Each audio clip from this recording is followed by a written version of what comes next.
Saa si kifaa cha kuhesabu muda tu, bali ni shahidi wa safari ya maisha, ikihifadhi kumbukumbu za jana, ikitukumbusha leo na kutuongoza kuelekea kesho.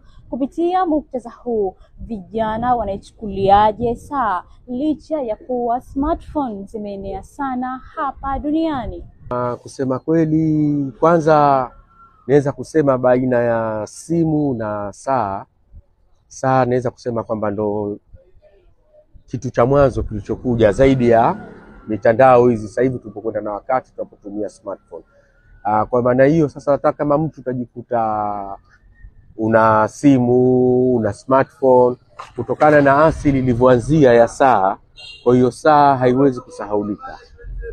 Katika ya simu na saa, kipi alichoanza nacho? Inawezekana mtu akawahi kununua simu kabla ya saa. Sasa mazoea yake, amezoea kuangalia muda, kuiangalia simu yake. Kwa hivyo hata akinunua saa, akaja akanunua saa, akiisha fikiria tu kwa sasa hivi niangalie muda saa ngapi, nafikiri hawezi kuangalia ile simu saa yake, kwa sababu mazoea yake yako kwenye simu. Anachukua simu anaangalia. Kwa sababu cha kwanza naweza kusema labda ni kurahisisha pia, labda kama vile katika safari unaweza pia mtu kama vile katika haraka unaweza ukaangalia tukajua sasa hivi ni saa ngapi. Kwa mfano kama mimi labda nipo katika chombo usafiri vile kama gari za daladala nimepanda, naweza kusema pia na mambo ya kisasa haya, kuna mambo ya wizi pia. Naweza pengine kama umechomwa simu hizo smartphone, shikaji akaiona pembeni akaipenda akaja kuchukua, lakini ukiangalia saa tu hapa sasa hivi najua ni saa 7 nimechelewa.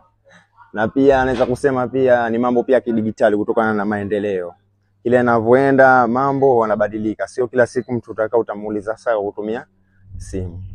Kwa upande mwingine, kuna baadhi ya watu saa kwao zina thamani ya kihisia. Huwa ni zawadi kutoka kwa wapendwa au kumbukumbu ya tukio muhimu katika maisha, hivyo huzivaa kwa heshima na fahari. Kuvaa saa ya mkononi ni jambo lenye umuhimu mkubwa. Ni zaidi ya chombo cha kuonesha muda, ni alama ya nidhamu, mtindo, teknolojia na utambulisho wa mtu katika jamii.